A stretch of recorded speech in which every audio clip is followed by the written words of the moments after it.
Blog নিয়ে চলে আসলাম। দেখুন ওইটা আমার বাবুটা কিভাবে ডান্স করছে। আরে পড়ে যাচ্ছিল, তারপর জানি কি যেন আসলো, তাকে ডালটা ধরে একটু দুষ্টুমি করে নিল। তারপরে এই তো এখান থেকে সেখানে যাচ্ছে, সেখান থেকে এখানে যাচ্ছে। আমার মনে হচ্ছিল ও যদি পড়ে যায় তাহলে কি হবে। যাই হোক।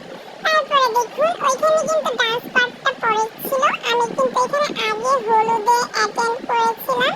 এখানে সবাই আমরা একত্রে ছিলাম, খুব এনজয় করছিলাম। আর ওইটা দেখা যাচ্ছে আমাদের ছোট একটা দুলহা, মানে জামাই বলেন বা বর বলেন, যেটাই বলেন। আর ওকে সবাই হলুদ দিচ্ছিল। এইটা আমার বাবু, ও কিন্তু বোরিং ফিল করছিল। লাস্ট টাইম কিন্তু ভালোই ফিল করেছে ডান্স করে। দেখুন বারবার যে স্টেজে উঠে যাচ্ছে ডান্স করার জন্য। তো এভাবে আর কি চলছিল আমাদের। তারপরে সবাইকে একটু দেখছিলাম। মাঝখান দিয়ে খাবার দিয়েছিল, খাবারটাও খেয়েছিলাম। সে খাবার খাওয়ার পরে নাচের জন্য কিছু লোক এনেছিল। তারপরে যে মেয়েটা এনেছে নাচের জন্য, মেয়েটা নাচতে দাঁড়িয়েছে, মেয়ে ডান্স দেখছিলাম। ডান্সটা কিন্তু সেভাবে করে আমি আর দিলাম না আপনাদেরকে, কোনো মতো দিয়েছি। ডান্সটাতে দেখুন ও কিন্তু লাফাচ্ছে আর লাফানোই দেখবেন আপনারা শুধু। এই আর কি, মনে করেন আমরা ডান্স দেখেছি, আপনার লাফানো দেখেন, এগুলো নিয়ে আর কি।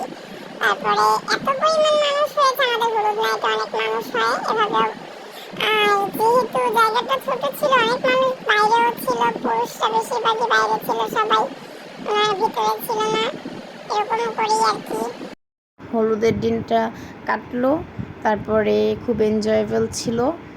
আমি তো এক সাইডেই বসেছিলাম। এত পরিমাণ ভিড়ে আমি আর উঠিনি, হলুদে যাওয়ার জন্য উঠি নাই, হলুদও দেইনি, কিছুই করিনি। তারপর দেখুন একটা ছেলে নাচতে দাঁড়িয়েছে, ওকে নাচতে দেখে সবাই দেখছিল। যদিও ছেলের নাচতে আমার একটা ভালো লাগে না কারোর কাছে, তারপর ছেলেটা খারাপ নাচেনি, ভালোই নাচছিল। একটু মাঝখান দিয়ে হাসাচ্ছিল আমাদের। দেখুন ওর কোমর ডোলানি দেখলেই আপনাদের হাসি পাবে।